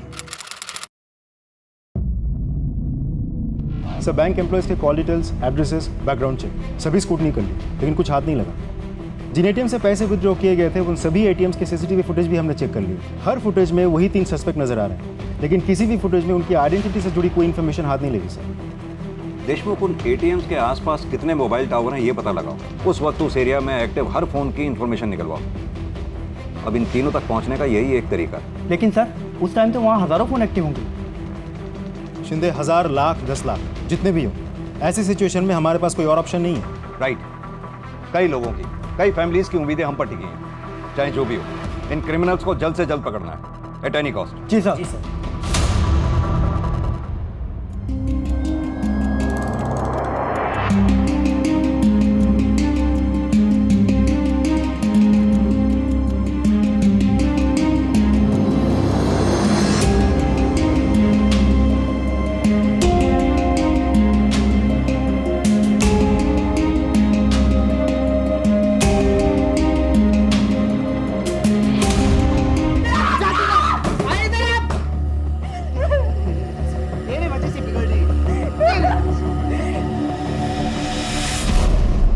क्या है, दिखता नहीं क्या?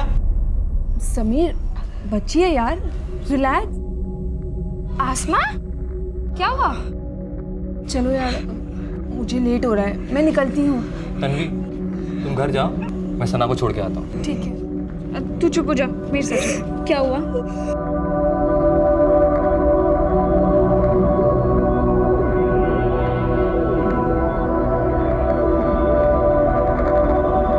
मुझे घर जाना है, अम्मी अकेली है, अम्मी को ज़रूरत है। आसमा, शांत हो जाओ, रिलैक्स, बैठो, पानी पियो पहले। मुझे ये बताओ कि क्या हुआ? किसी ने डांटा, मारा किसी ने? अब्बू ने अम्मी को मारा? आसमा, अगर ऐसा है तो तुम और अम्मी पुलिस को जाके सब कुछ बताती क्यों नहीं? बताया था एक बार, अब्बू छुट के घर वापस आए तो उन्होंने अम्मी को और मारा। अब आसमा, मैं हेल्प करूंगी तुम्हारी और तुम्हारी अम्मी की। बताओ मुझे। अब पुलिस के पास नहीं जाएंगे, अब हम यहाँ से भाग जाएंगे। लेकिन अम्मी ने जो पैसे छिपा कर रखे थे वो तन्वी बेटा, खाना लगाओ भाई, कितना टाइम हो गया? जी अब्बू। जल्दी। अब मैं चलती हूँ। क्या गिरा भाई? कुछ नहीं अब्बू, वो बस।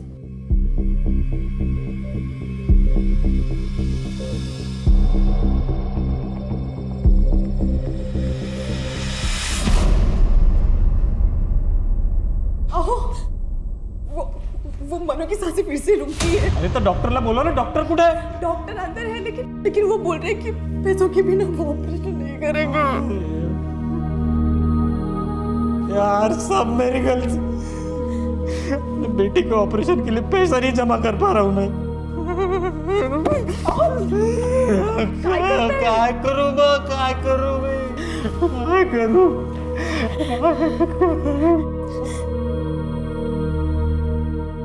एक मिनट, ये कंगन ले लो और इसे बेच दो। आरती, ये तेरे आई के कंगन है, लेकिन मनु की जान से तो ज्यादा कीमती नहीं है ना। इसे जो भी मिलेगा देके बाकी का लोन लेंगे।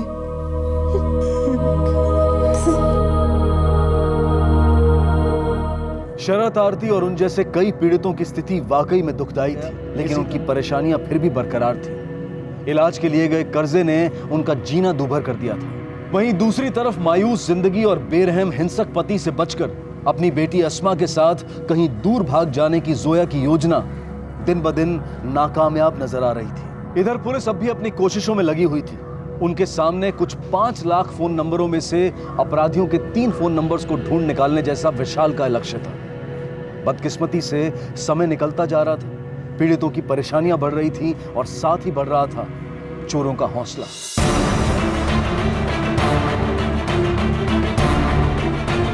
सर इधर ही काम करता हूँ, यही ऑफिस है मेरा। उस दिन थोड़ा काम था इसलिए जल्दी आ गया। सर मैं उसी एरिया में काम करता हूँ।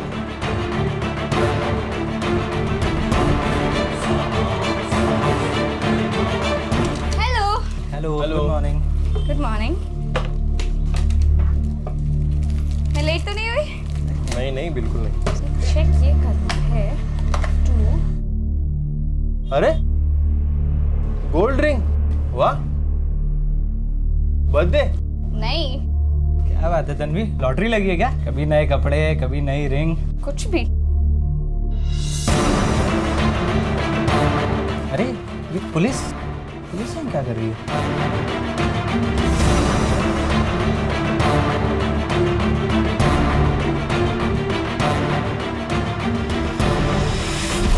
तन्वी कुरैशी। सर इस तन्वी कुरैशी की सारी इन्फॉर्मेशन निकलवाई मैंने। भाई और बाप के साथ रहती है, मलाड वेस्ट के एक मोबाइल शॉप में काम करती है। सैलरी करीब 18,000 रुपये, लेकिन खर्चे बहुत ज़्यादा है, इसीलिए डाउट गया इस पर। रॉबरी के बाद से ही रोज़ नए कपड़े, नया मोबाइल फ़ोन। अभी तक कोई ठोस सबूत तो हाथ नहीं लगा सर। देशमुख, वो सीसीटीवी फुटेज फिर से दिखाओ मुझे। सर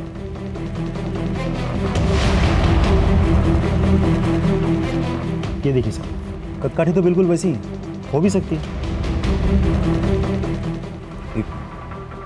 पॉज कर, थोड़ा पीछे ले,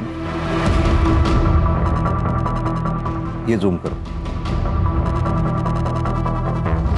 ये लड़की जिस फोन पे बात कर रही है ये कुछ पुराने मॉडल का नहीं लगता? ऐसे मॉडल आजकल दिखाई नहीं देते। पता करो इस तरह के फोन कहाँ बिकते हैं, ट्रैक डाउन करो, खासकर इस एरिया में। प्लीज मैम बताइए, हम लोग को बात करने दीजिए ना। मैम हमें हमारा पैसा दिला दीजिए, और कुछ नहीं चाहिए हमें कुछ नहीं चाहिए, हमको हमारा पैसा चाहिए। अरे कसम से आप भी कैसे, हम लोग को बात का हमें हमारा पैसा चाहिए। रजिस्टर है, सबको मिल जाएगा। आप लोग सर आपने बोला था कुछ हो जाएगा सर। मैम ऐसे नहीं होता ना। एक मिनट शांत हो जाइए, आप लोग शांत हो जाइए प्लीज। हम आपका ही केस फॉलो कर रहे हैं, पुलिस अपना काम कर रही है, थोड़ा समय दीजिए, देखते हैं हम क्या कर पाते हैं। And please cooperate with us. Sir लेकिन कब तक मिलेंगे हमारे पैसे सर? लोगों से कर्जा लेके फंस चुके हैं हम लोग। Sir please, I request you sir, please हमारा पैसा वापस दिला दीजिए। और सर वो बैंक वाले बोलते हैं इंश्योरेंस से पैसे मिल जाएंगे, लेकिन अभी तक कुछ नहीं हुआ, ना कुछ होता दिखाई दे रहा है सर। हम लोग तंग आ चुके हैं, हमें बस हमारा पैसा दिला दीजिए और कुछ नहीं चाहिए। शांत तो हो जाइए। आप लोगों के ऊपर क्या गुजर रही है हमें खबर है इस चीज की, लेकिन पुलिस भी हाथ पे हाथ रख के तो नहीं बैठी ना।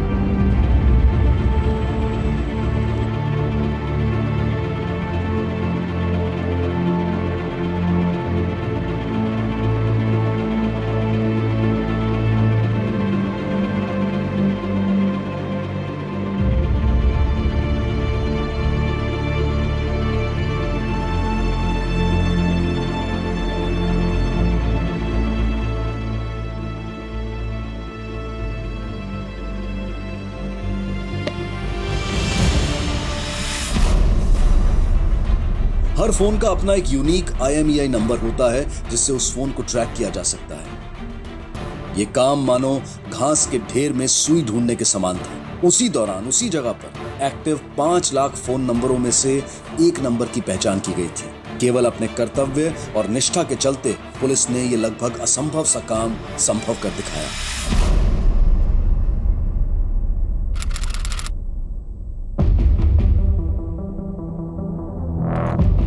सर, इंटरनेट के जरिए मैंने कुछ लोकल सेलर से पूछताछ की। उस मोबाइल का पर्टिकुलर मॉडल तो आउट ऑफ सर्कुलेशन है, लेकिन कांदिवली लिस्ट में एक जगह है, कुछ सेलर्स है जो पुराने हैंडसेट बेचते हैं, लेकिन उनमें से किसी ने भी ये मोबाइल नहीं बेचा सर। वो बुरखे वाली लड़की जिस फ़ोन पे बात कर रही थी उसका IMEI नंबर हमने ऑब्टेन कर लिया है। Good job Shinde. Thank you sir. जब उसने फ़ोन पे बात की तो उसकी टाइमिंग और लोकेशन को मैच करके हमने नंबर निकाला। Very good sir. अब इस IMEI नंबर पकड़ के हम उस दुकान तक पहुंच सकते हैं जहाँ से ये मोबाइल बेचा गया था। Great, get it as soon as possible. Sir. हाँ सर, एक नहीं 3 मॉडल बेचे थे ये। एक आदमी आया था जिसको पुराने मॉडल चाहिए थे। उसकी शक्ल वगैरह याद है? ठीक से तो याद नहीं सर, लेकिन बता सकता हूँ नॉर्मल हाइट का था और 30 के आसपास, मतलब 35 के अंदर समथिंग। शक्ल याद नहीं है, लेकिन 3 फ़ोन बेचा था वो याद है। वो तो सर कंपनी ने एक्चुअली मॉडल बनाना बंद कर दिया था, और मैंने बोला भी था उसको वो मॉडल लो जो मार्केट में चल रहा है, वरना पार्ट्स नहीं मिलते सर। उसमें मेरा भी थोड़ा सा फ़ायदा था कि मेरा पुराना स्टॉक निकल रहा था। बायर के डिटेल्स वगैरह? हाँ सर, 6 महीने पहले तक की डिटेल रखता हूँ मैं। 1 मिनट सर, CCTV नहीं है। शिंदे, इतने लकी तो हम हो नहीं सकते कि हमें CCTV फुटेज में मिल जाए। एकदम लकी हैं सर आप, मिल गया डिटेल। ये बायर का नाम, यही डिटेल देकर उसने सिम कार्ड खरीदा था। Thank you.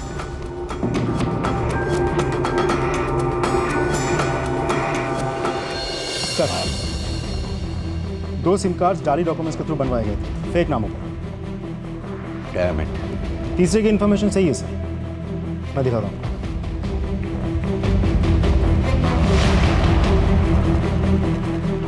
ये देखिए सर, कि तीसरा सिम किसी इजरायली औरत के नाम पर लिया गया है, Adina David. Israeli lady?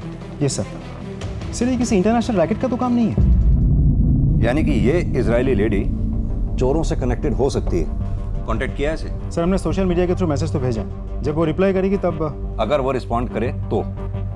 Sir, हमारे पास कोई चॉइस भी तो नहीं है, क्योंकि दुकानदार ने बहुत जनरल इन्फॉर्मेशन दिया था। शक्ल, सूरत, हाइट, पर्सनैलिटी वो भूल गया था। यानी कि देशमुख ये इजरायली लेडी ही अब हमारे लिए लास्ट उम्मीद है। फिलहाल तो ऐसे लग रहा है सर। देशमुख, इजरायल एम्बेसी से कांटेक्ट करो, शायद इस लेडी के बारे में कुछ पता चले। सर। उस लड़की का क्या हुआ जो मोबाइल स्टोर पे काम करती है? हम नजर रखे हुए हैं, हर मोमेंट कैप्चर हो रहा है।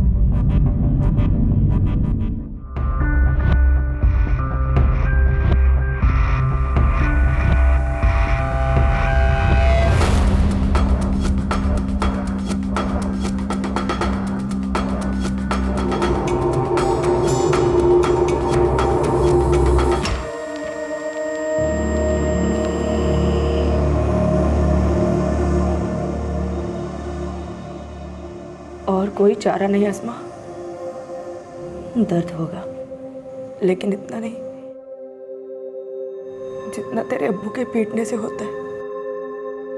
जैसे तैसे करके वो पैसे इकट्ठा किए थे, तेरे अब्बू से छुपाए। फिर से नहीं होगा अस्मा, फिर से नहीं होगा। वैसे भी एक न एक दिन तेरे अब्बू ने हमारी जान तो ले ही ले ली।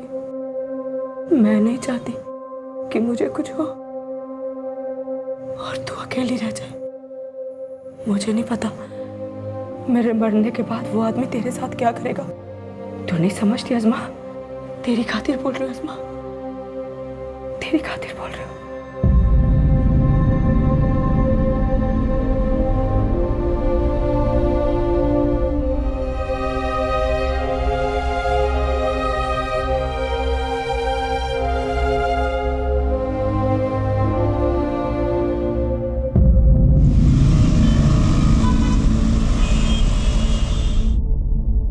क्या? और नहीं तो क्या? अरे नुक्कड़ पे ही तो था मैं, अपनी आंखों से देखा मैंने। क्या हुआ अब्बू? क्या हुआ भाईजान? अरे एम्बुलेंस आई है, वो करीम की बीवी और बेटी खुदकुशी करने की कोशिश की दोनों ने। क्या? हाँ चलो अब्बू।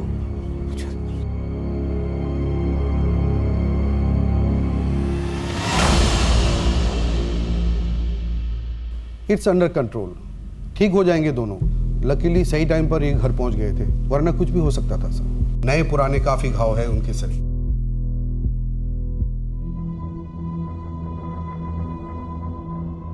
लेकिन इस बार तुम्हें डरने की जरूरत नहीं है। तुम और तुम्हारी बेटी, तुम दोनों ही सेफ हो। क्यों? सेफ रहेंगे ना दोनों? नजर रहेगी हमारी, कुछ गलत नहीं होना चाहिए। बिल्कुल सर, सेफ रहेंगे सर।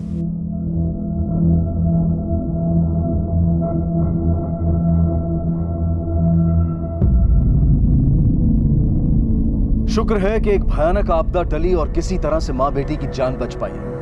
लेकिन चोरी हुए पैसों को लेकर जोया और अन्य पीड़ितों की तकलीफें अब भी बरकरार थी। एक तरफ पुलिस किसी भी तरह की बढ़त पाने में असफल थी और दूसरी तरफ चोरों की हिम्मत और हौसला दिन ब दिन बढ़ता जा रहा था। इस सिलसिले के जारी रहते कई मासूम लोगों की बलि चढ़ना तय था। सर, उस इजरायली औरत का रिप्लाई आ गया है। Very good. नंबर भेजा है सर, कॉन्टैक्ट करो। Yes sir. Hello, miss Arina David. Yes, this is police sub inspector Amit Deshmukh, Mumbai police, India. okay, Arina, we got to ask you a few questions, okay? okay. Arina, why were you in India that time? What was the purpose? Oh, I come to India for attend to wedding. Okay. Now, did you buy any mobile handset during your stay in India? No, I had my own headset. Oh, I buy SIM card over there. Oh, that's okay, fine. We know about it. Now, do you remember, did you give your details to someone? I give all my details to the shop, right? And it was so legal. Arina, was it a young lady? No, it was young boy. It's like his name Rohu. I can't remember. Okay. Where was this shop exactly? Where did you buy the SIM card from? It's something like Bori. Is that Borivali, right? Right, Borivali. Okay, Arina. Thank you. Thanks, Arina. Sir वही है, रोहेल। दोनों एक ही दुकान में काम करते थे।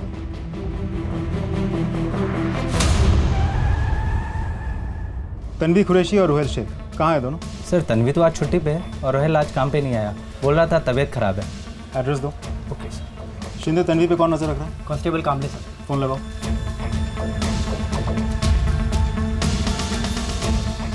Hello, कामले sir से बात करो। Hello sir. तन्वी घर से बाहर निकली क्या? नहीं साहब, मैं सुबह से इधर ही हूँ, वो घर के अंदर ही है, सिर्फ उसका भाई बाहर निकला है। बहुत अच्छा, हर एक सेकंड नजर रखना। अगर वो घर से बाहर निकले तो पीछा करो और मुझे अपडेट करो। हो सर, जय Hind. Okay sir, address. Thank you. Rohail तो घर पे है नहीं सर, क्या हुआ? लेकिन रोहेल ने दुकान पे तो बोला कि उसकी तबीयत खराब है। वो सुबह दुकान के लिए ही निकला था। कुरैशी साहब। जी सर। साहब, आप यहाँ, क्या बात है? ये बात तो आप अपनी बेटी तन्वी से पूछिए। रोहेल कहाँ है? रोहिल, मुझे कैसे पता रोहिल? झूठ मत बोलो तन्वी, हमने सीसीटीवी फुटेज में तुम तीनों को एटीएम से पैसे चुराते हुए देखा है, तुम और रोहिल। तीसरा कौन था तुम्हारे साथ? एटीएम, कोई मिसअंडरस्टैंडिंग होगी। तन्वी, कोई मिसअंडरस्टैंडिंग नहीं है। हम तुम पर नजर रख रहे थे। तुम्हारी सैलरी इतनी कम, फिर भी रोज नए कपड़े, नया फोन, कहाँ से लाते हो इतने पैसे? चोरी करती हो क्या? तन्वी, क्या कह रहे साहब? नए कपड़े, फोन, क्या है ये सब? अब्बू, वो सब लिया था मैंने, पर आपको गुस्सा आता है इसलिए छिपा के रखा था अब्बू। लेकिन अब्बू यकीन मानिए, ये सब खरीदने के लिए पैसे भाई ने ही दिए थे, और भाई ने कहा था कि आपसे छिपा कर रखने को, वरना आप भाई को काम करने से रोकते, इसीलिए। अब्बू सॉरी, मुझे ये सारी अच्छी चीज़ें चाहिए थी, इसीलिए ये सब हुआ। यकीन मानिए, मैंने कोई चोरी नहीं की, कसम से मैंने कुछ नहीं किया, मैं कुछ नहीं जानती। तो फिर रोहिल से तुम्हारी मुलाकात कैसे हुई? मोबाइल शॉप में? नहीं सर, रोहिल को मैं स्कूल टाइम से जानती हूँ और शॉप में भी काम करता है, पर वो और भाई बहुत अच्छे दोस्त हैं, साथ ही होते हैं हमेशा। भाई का नाम क्या है? समीर। चलो तन्वी, अगर हम तुम्हारी बात मान भी लें कि तुम इन चोरी में शामिल नहीं हो, हमने सीसीटीवी फुटेज में 3 लोगों को एटीएम से पैसे चुराते देखा। 2 लोग तो हो गए, रोहिल और समीर। तीसरी लड़की कौन हो सकती है अगर तुम नहीं हो तो? नहीं पता सर, शायद भाई की गर्लफ्रेंड सना हो। ये समीर कहाँ मिलेगा?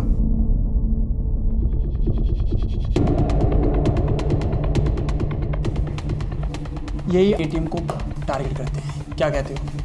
और सीसीटीवी का हम कुछ नहीं कर सकते, लास्ट टाइम की तरह रिस्क लेना पड़ेगा। लेकिन एक बात है, जहाँ ज़्यादा रिस्क वहाँ ज़्यादा फायदा। सर, मुझे लगता है हमने दोनों को मिस कर दिया। नहीं देशमुख, अभी देर नहीं हुई है। इन तीनों के फोटोग्राफ्स बैंक्स और एटीएम्स के आसपास सर्कुलेट करवाओ, लेकिन होशियारी से। अगर इन तीनों को जरा सी भी भनक लग गई तो ये भाग जाएंगे, पकड़ना मुश्किल हो जाएगा इन्हें। सर,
सर, हम लोग डिसेंट फैमिली से सर, जॉब करते हैं। ये चोरी वगैरह तो सर, हम लोग तो पहली बार गए थे वहाँ। रोहिल को पैसे विड्रॉ करने थे, देखा तो वो छोटा मशीन जो अटैचमेंट निकल के अपने आप हाथ में आ गया। फिर सर हम लोग तो पुलिस स्टेशन ही आ रहे थे सर। बहुत हो गया, सिर्फ सच बोलो। तुम्हें पता है वुमेन्स जेल के अंदर हालत कैसी होती होगी? सजा है वो तो एक बात है, लेकिन जेल के अंदर बाकी के कैदी तुम्हें जीने नहीं देंगे। तुम्हारी वो हालत करेंगे जो तुम झेल नहीं पाओगी, और ना ही तुम्हें वहां कोई बचाने आएगा। समझ रही हो मैं क्या बोल रहा हूँ? बगल वाले लॉकअप में समीर और रोहिल का इंट्रोगेशन चल रहा है। उन दोनों में से किसी एक ने भी मुंह पहले खोल दिया ना, तो बाकी दोनों की सजा बहुत लंबी होने वाली है। अब तुम सोच के डिसाइड कर लो, हमारे साथ कोऑपरेट करोगी या?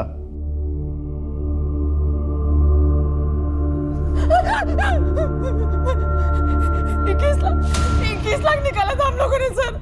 इस बार और निकालने का प्लान था सर। सर मैंने अभी आपको सब कुछ सच बता दिया सर। प्लीज प्लीज छोड़ दीजिए सर, प्लीज। ठीक है, मत बोलो। शिंदे, जूही से कहो कि सना की इतनी खाल उधेड़े कि वो अपने आप ही। जी सर। नहीं सर, सर प्लीज सर, सना को छोड़ दो सर, चोरी हमने की। चुप। सर चोरी हमने की है, लेकिन प्लान हमारा नहीं था, फरहान का था। यस सर, वही मास्टरमाइंड है, फरहान अहमद। सर हम लोग साथ में ही पढ़ते थे, वो हमेशा से ही पढ़ाई में आगे था, इंजीनियरिंग भी की, लेकिन जॉब नहीं मिला, फ्रस्ट्रेटेड था सर। लेकिन कुछ टाइम बाद सब कुछ बदल गया, गाड़ी, घर, अचानक से पैसा आ गया उसके पास। अरे वो बटला कहाँ है, बटला? अरे वो मुझे कल ही मिला था। भाई उसकी शादी होने वाली है अब। अरे क्या बात कर रहा है? सीरियसली यार? ये देख कितना हुआ। बिल आ गया। गाइस, ये ट्रीट मेरी तरफ से है।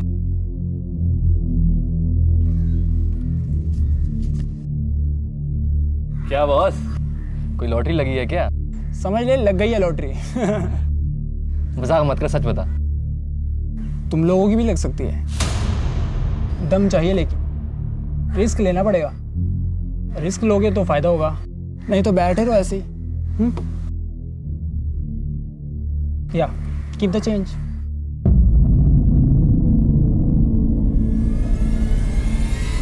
सर चोरी की हमने। हम लोग सुबह सिक्योरिटी के आने से पहले ही आईटीआई बैंक के उस एटीएम में जाकर ये स्किमर और एक छोटा सा कैमरा इंस्टॉल कर देते थे। स्किमर उस एटीएम में इस्तेमाल हुए हर कार्ड का डेटा चुरा लेता और कैमरा लोगों के टाइप किए पासवर्ड को रिकॉर्ड कर लेता था। फिर हम रात को सिक्योरिटी के जाने के बाद आकर अपना स्किमर और कैमरा ले जाते थे। उसमें रिकॉर्डेड डेटा से हम डुप्लीकेट्स कार्ड बनवाते और फिर उन्हीं कार्ड्स के जरिए अलग अलग एटीएम में जाकर पैसे निकालते थे। लेकिन प्लान हमारा नहीं था सर, प्लान फरहान का था। Good job. अब चोरी किया डाटा डाउनलोड करना है और नए कार्ड्स बनवाने हैं और फिर नोटों की छपाई।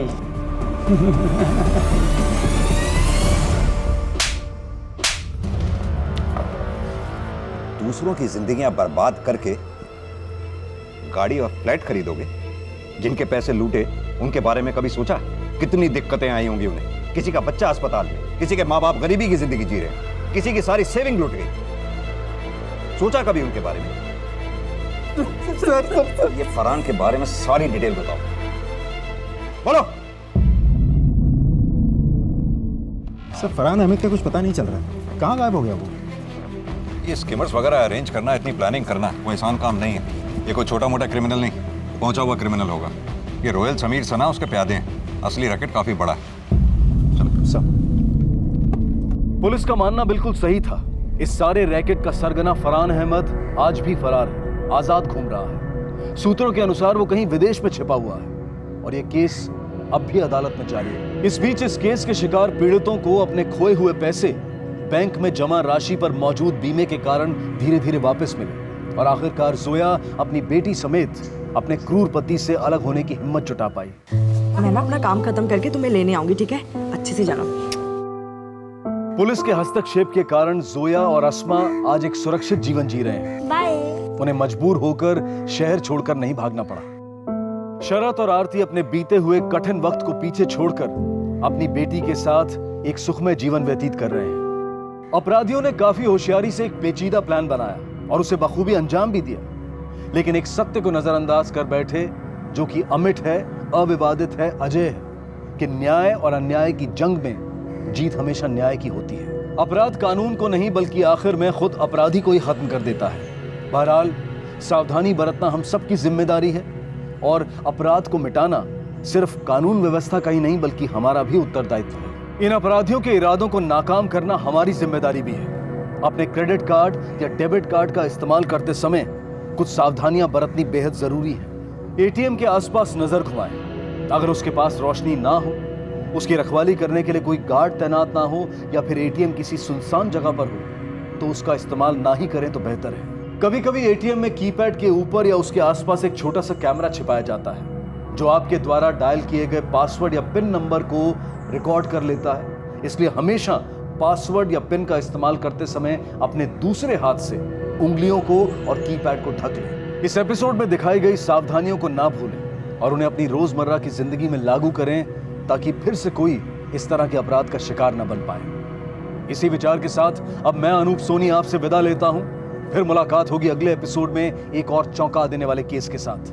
तब तक अपना और अपने परिवार का ख्याल रखें और देखते रहें क्राइम पेट्रोल सिटी क्राइम्स।